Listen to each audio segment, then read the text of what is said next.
Okay, so let's dive in by talking about what actually is MuseScore. Now, perhaps you've come to this course because you've been in a bunch of my theory classes, and I've talked about this, and you probably are already comfortable with it. But if you're looking for traditional audio software, this might not be what you're looking for. What MuseScore is a notation system. Okay, so it's notation software.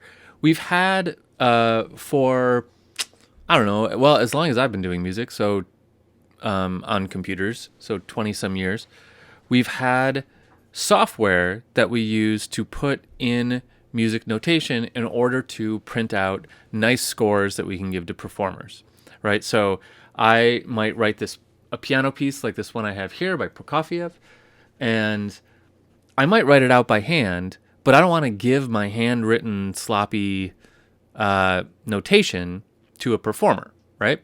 So I'm going to put it into the computer just like I would type up a letter to look nice instead of giving someone a handwritten letter, right?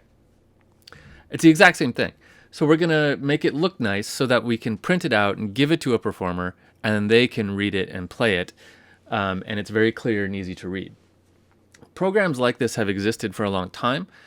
The oldest one, as far as I know, is called Score, and it's a lot of professional publishers have used it for a long time, and some still do. It's really hard to use, though, so it's not exactly user friendly. But in the last, I don't know, 15 years or so, there have been kind of two on the market that you could buy. One was called Finale and one was called Sibelius. They were both rather expensive and rather tricky to use. And recently, a couple years ago, Sibelius was acquired by another company and then kind of killed off. So you can still buy Sibelius, but it's not being developed anymore. It's gone. There's a new one in its place called Dorico, which is put out by Steinberg. Now, so basically your options are Finale or Dorico. Those are both good programs. They're great programs, actually.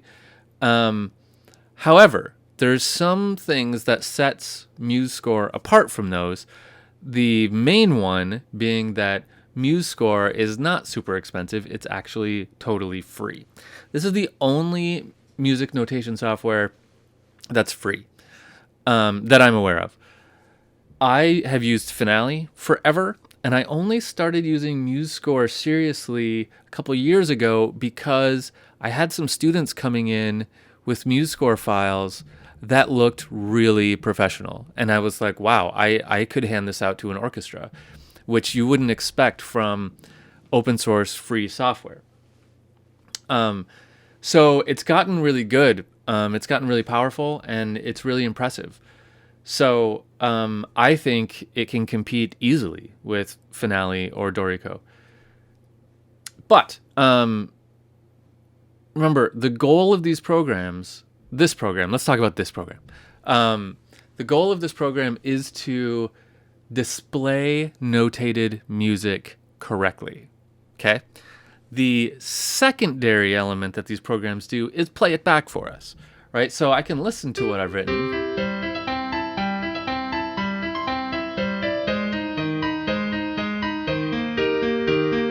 Right? And that's neat. And just to clarify, I didn't write that. This is Prokofiev. But I can listen to it, and that's neat. But if you're relying on these programs to play back perfectly and make it sound human and awesome and like it's a real orchestra or pianist or whatever, you're going to be very often disappointed. Remember that that's not their primary function. That's kind of a secondary thing that they can do.